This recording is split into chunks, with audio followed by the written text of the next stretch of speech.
Neredeyse herkes çoğu zaman mezarlığa cenaze töreni için gitmekte. Özellikle geceleri mezarlığa gitmek cesur insanların bile defalarca düşünebileceği bir eylem. Birçok kişinin korktuğu bu yerde çalışan mezarlık görevlisi Bayram Kaya, arkadaşları ve kendisinin başından geçen esrarengiz ve ürkütücü anılarını onun anlattığı şekilde size aktaracağım. Gelin onun anlattığı korkunç ve dehşeti düşüren bu olaylara hep birlikte yakından bakalım. Ben Berkay Atlas. Yeni bir esrarengiz hikaye başlıyor.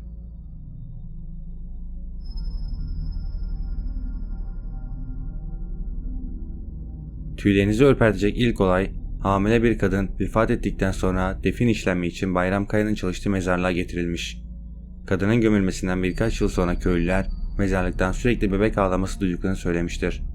Şikayet üzerine gerekli izinler alınıp mezar kazılmıştır. Mezarlık görevlisi gençler gördükleri karşısında dehşete düşmüştür.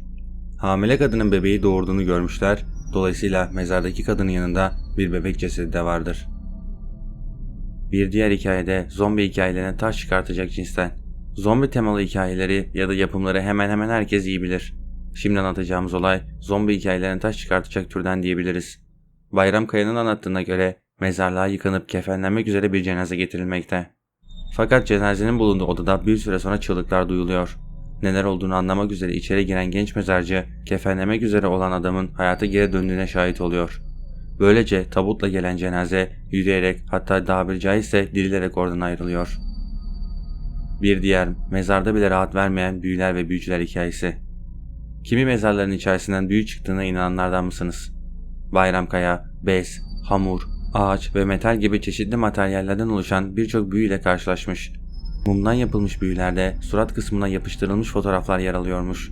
Bunun haricinde temsili olarak ellerin ve ayakların zincirle bağlandığı, boyunlarına ip dolanan, iğne batırılan büyülerle de karşılaşmış mezarlık görevlisi. Örneğin bir gün açtıkları bir mezardan insan şekli verilmiş mumdan bir heykel çıkmış. Bu heykelin boynuna zincir bağlanıp kilit takılmış. Mezarcılar buldukları bu büyüleri hocalara götürüp büyüyü bozmalarını rica etmektelermiş. Bir diğer yaşanan hikayede mezarlık görevlileri gece geç saatlerde mezarları sularlarken farklı bir cisimle karşılaştıklarını belirtiyorlar. Onların anlattıklarına göre bu varlığın saçları upuzun, kıvırcık ve karmakarışıkmış. Kalçasına kadar inen bu saçlar sanki hiç yıkanıp taranmamış gibi görünmektedir. Ayrıca ayakları ters, topukları ön tarafta ve parmakları arka taraftaymış. Yürüyüşü de çok tuhaf olan bu varlıkla sadece bir kez karşılaşmışlar. Sıradaki hikaye kan donduracak cinsten.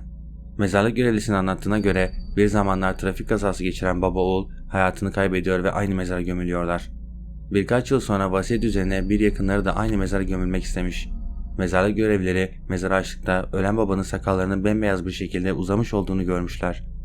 Gömerken sakalsız olan adam yıllar sonra sakallı bir şekilde karşılarına çıkmış. Bir diğeri ise toprağın bile kabul etmediği cenaze diyebiliriz. Vasiyet üzerine ölen bir adam annesinin gömüldüğü mezara gömülmek için mezarlığa getiriliyor.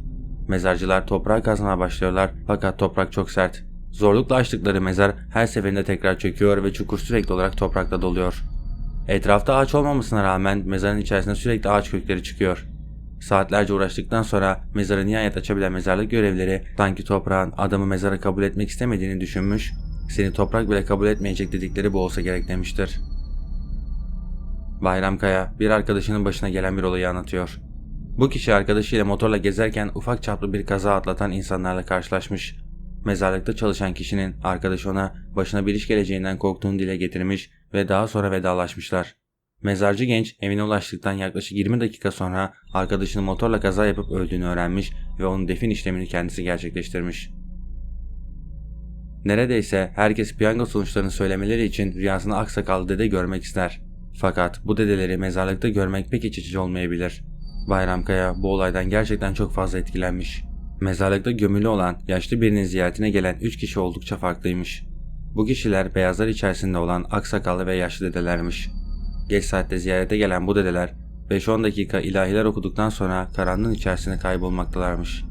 Ve bunu sık sık yaşamaktaymış. Ben Berkay Atlas. Videoyu beğendiyseniz kanala abone olmayı ve bildirim çanını açmayı unutmayın.